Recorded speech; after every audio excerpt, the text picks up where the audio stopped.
Good evening everyone, my name is Usagi. I'm Zunda. Tonight, I'll be sharing some true Japanese scary stories. What kind of scary story is waiting for us this time? Today, I'll be telling some scary stories, including Bari. All of them are quite frightening. Everyone watching, you'll need sleeping pills if you want to sleep tonight. What about you? I'm staying up all night. Probably because I'll be too scared to sleep. Let's play Apex until morning. I'm going to bed early. What? Stay up with me. No. Last summer, I spent the night with two friends, playing games. When I looked at the clock, it was already 4:10 a.m. Just when I thought it was time to sleep, one of my friends suddenly suggested, "Let's go watch the sunrise by the sea." I wanted to sleep, but my other friend agreed, so we ended up driving to a hill with a lighthouse overlooking a sheer cliff. As we waited for the sunrise with sleepy heads, the sky gradually began to brighten. At around 5 a.m., just as we were about to see the sunrise, one of my friends said, "Hey, there's someone over there." When I looked in the direction my friend pointed, I was shocked. There were people climbing up the sheer cliff where the lighthouse stood. At first, I thought it might be rock climbing, but who would do that at this time, in such a place? The three of us stood there in silence, staring at this strange sight. At first, it seemed like just one person climbing, but soon there were 5 or 6 more. And then, another person appeared, climbing out of the sea. The body emerged from the water and started climbing the cliff. They were dressed in normal clothes, both men and women among them. "This is bad, let's get out of here," said one of my friends. Of course, none of us wanted to stay, so we quickly got into the car and left the lighthouse behind. Since then, I've been back to the lighthouse twice, but nothing like that has happened again. Later, I learned that the lighthouse is known locally as a suicide spot. I still don't know what we saw that day, but the memory of people emerging from the sea and climbing the cliff still scares me whenever I think about it. Could those have been the spirits of people who jumped off the lighthouse to their deaths? Probably. In Japan, it's said that souls of those who committed suicide repeat that moment endlessly. Yikes! Every country seems to consider suicide taboo for reasons like this. The next story is called Bari. What does Bari mean? It's a Japanese onomatopoeia that represents the sound of something being torn. In English, it could be something like tearing flesh sound or crunching sound. That's already scary. I was at school. It was my old middle school. It had been years since I graduated. I realized it was a dream because the school was eerily quiet. Besides, there was no reason for me to be back in middle school.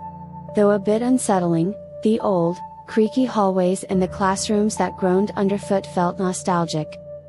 As I wandered around, my eyes caught sight of the restroom at the end of the hall. It brought back memories. During my middle school years, I had a weak stomach and often had to dash to the restroom during class.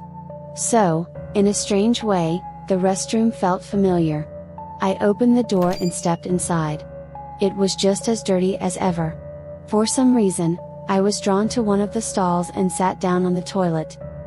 That's when I realized how strange my behavior was. Why am I doing this? I thought. Why am I sitting in a toilet stall in a dream? Slowly, a sense of fear began to creep in. This is scary. Scary. Why am I in the bathroom? I started to panic, looking around in confusion. Suddenly, I heard a rustling sound from my jacket pocket. Curious, I pulled out a crumpled piece of paper. I opened it up, and in my own handwriting, it said, Bari.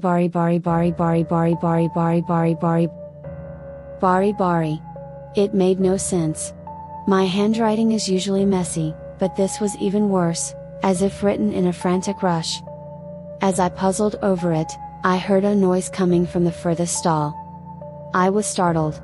I thought no one else was here. The noise continued intermittently. Instinctively, I listened closer.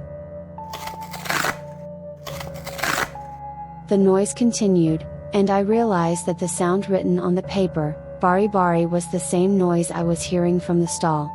But I still couldn't figure out what was making the sound. The noise wasn't light, it had a kind of heaviness to it. Despite the growing urge to run away, something compelled me to climb up the wall and peek over into the stall. I moved cautiously, trying not to make a sound. What I saw from my angle was that the source of the noise was a person, a girl with black bobbed hair. I couldn't see what she was doing because her hair was in the way, but each time she moved her head up and down, the Bari Bari sound echoed again. Astonished by my own bravery, I leaned in further to get a better look. That's when I saw it. The girl was gnawing on a human head, tearing the flesh off the skull with that terrible Bari Bari sound. I screamed. There was no more time to think, I had to get out of there. I kicked the door open and bolted from the stall. My feet got tangled, and I crashed into the men's urinals, but I didn't care. When I looked back, I saw the door to the last stall slowly creaking open. No way! I shouted, sprinting down the hallway. I knew the school layout like the back of my hand, being on the 3rd floor. I jumped down 3 or 4 steps at a time, making it to the 1st floor in record time. But what I saw there was even more horrifying. By the shoe lockers were a boy missing a leg, a girl in a kimono, and other grotesque figures resembling monsters. They seemed more curious than hostile, though none of them made a move to attack. Without pausing to think, I dashed to the door that led outside. The first door was locked. So were the second and third. But the 4th door had a simple latch that could be opened with a twist. I kicked it open and burst outside. I made it. I'm safe. I thought to myself. But then, something felt off.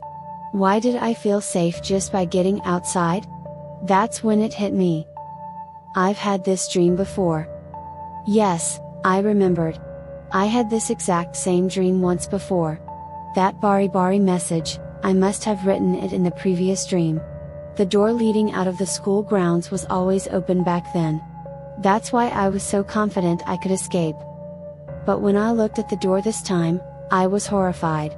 The door, which was always open in my memory, was now shut tight with a massive lock on it. No, this can't be happening. I had forgotten that in recent years, schools had become stricter about security, keeping all gates locked outside of school hours. When I had the first dream, those rules weren't in place, so the gate was always open. Now I was trapped. I looked up at the sky in despair, and that's when I noticed someone staring at me from the bathroom window. Our eyes met. Bari Bari.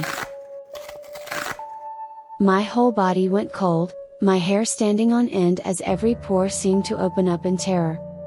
I have to run. I have to run. I sprinted towards the gate used by the school supply trucks.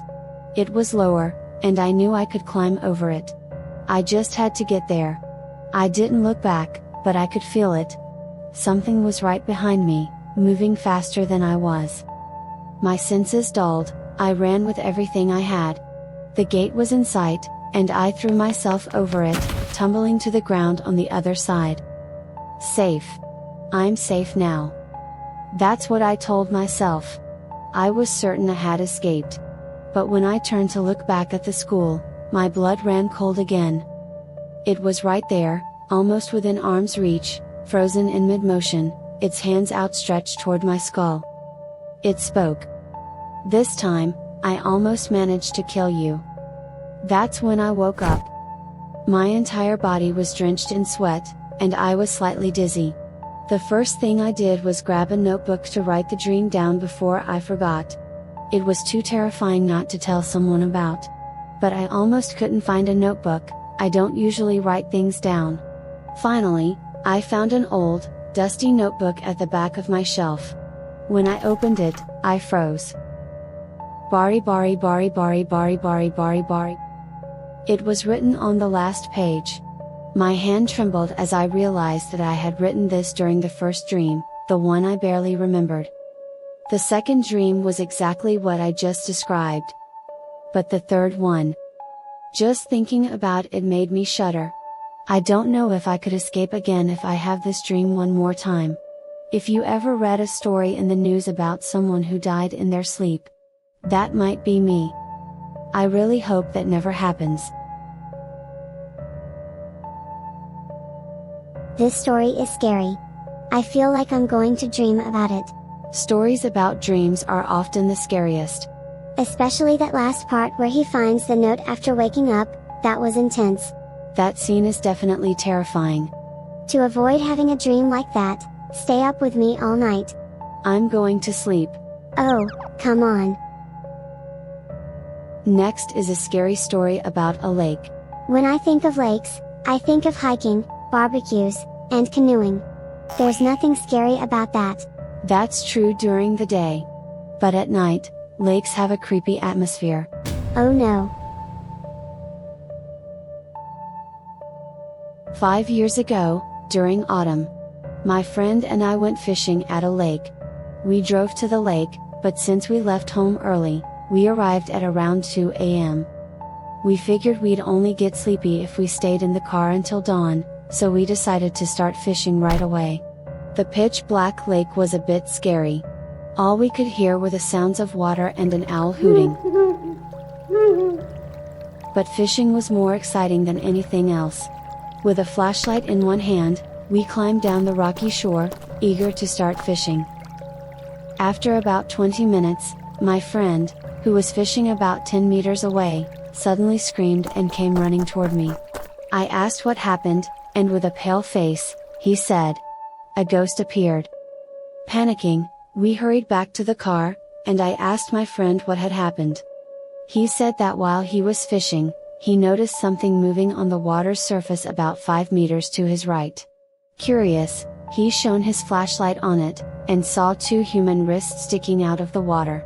I thought it might be a real corpse and said we should go to the police, but my friend cut me off and said, it wasn't a corpse. Because the fingers were moving furiously. Hearing that, I got really scared, and we decided to leave immediately. Since then, we haven't gone back to that lake. Could it just be someone drowning? It's unlikely that someone would be drowning in the middle of the night. And even if they were, it would be strange for only their fingertips to be moving. So, it must be a ghost. That seems like the most likely explanation. Yikes! Alright, let's call it a day. Zunda, what did you think of the stories this time? All of these stories were creepy and scary. I feel like I'll have nightmares every time I sleep. I just hope I don't hear any news about someone dying in their sleep. Stop it! I want to hear more of them. Sure? I'll call you again when I have more scary stories to tell. Subscribe to the channel. That way, we can meet again in the next video. See you later, alligator.